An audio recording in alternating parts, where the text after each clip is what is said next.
Share what's on her.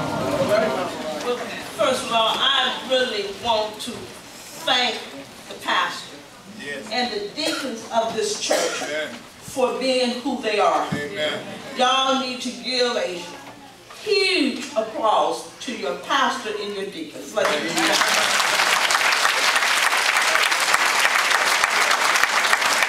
I am so honored to be here today because what I'm very excited about is the new Mount Morale. Amen. The pastors and your deacon met with me.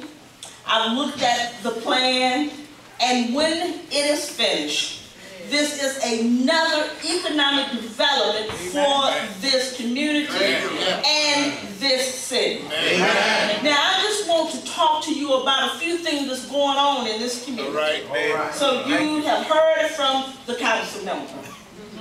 The first thing that we're going to be doing at Grand and Robert B. Cullum is a new transit-oriented development. And it is the first that's done by an African-American family in this community. The Hall family. Mr. Hall came to me. He owns all of that property when you cross over the new green line that starts at Family Dollar all the way to Robert B. Cullum.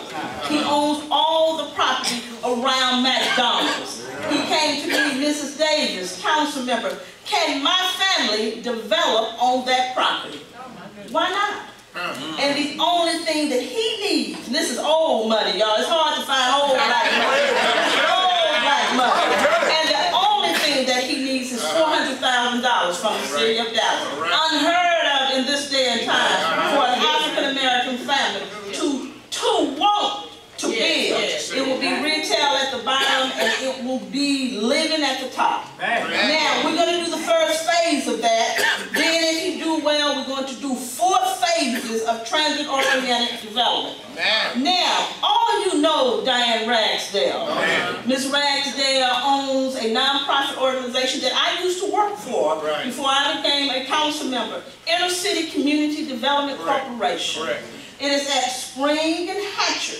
Now, if you go from the Juanita Craft Diabetes Center, we will start there and we will go all the way up. That will be all retail with housing development. Right on, all of this. Now, in conjunction with Habitat. So we will be developing all of that to housing and retail development. Now, at the corner of Sain and Hatchet, and I know that you saw a lot of that in the paper with Fraser redevelopment.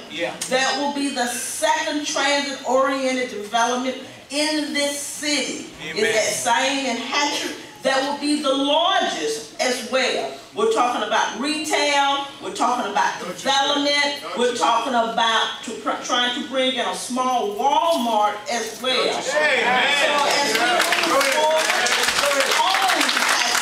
at the corner of Hatcher and SM Wright. Those apartments used to be there for years. Y'all know the apartments that I'm talking about at Hatcher and SM Wright. We have torn down the first set. The second set, I will be having a sheet cake there because the judge has just given our city attorney the approval to tear down the rest of those apartments. They're very excited about that.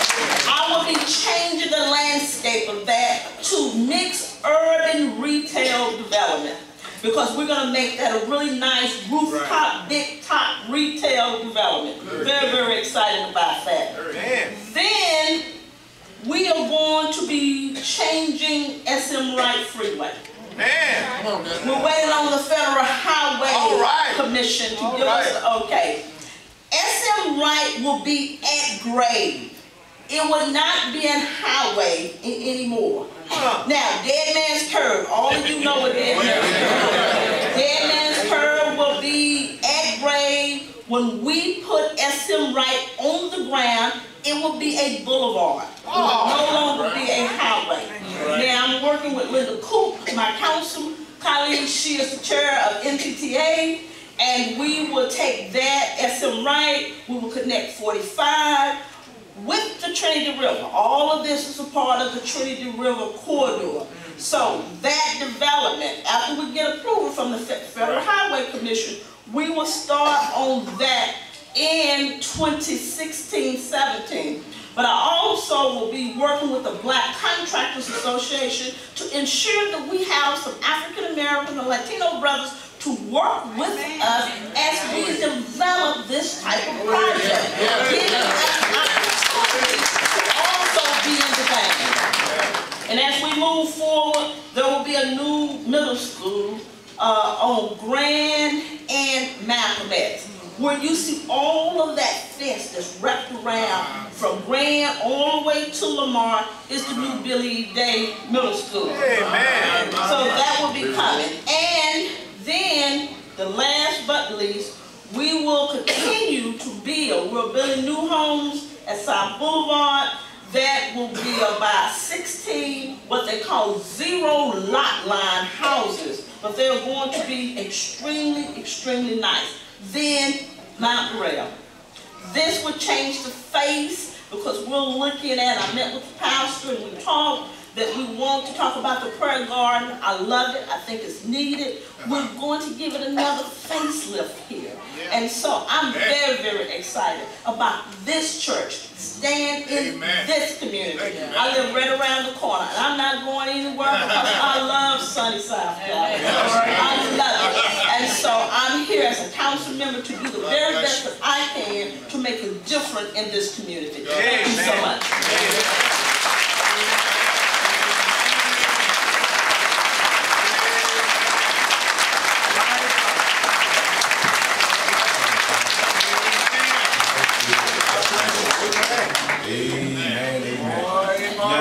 What I'm going to do now, because we won't have time at 3 o'clock, I want the chairperson, this great committee, come and give his experience.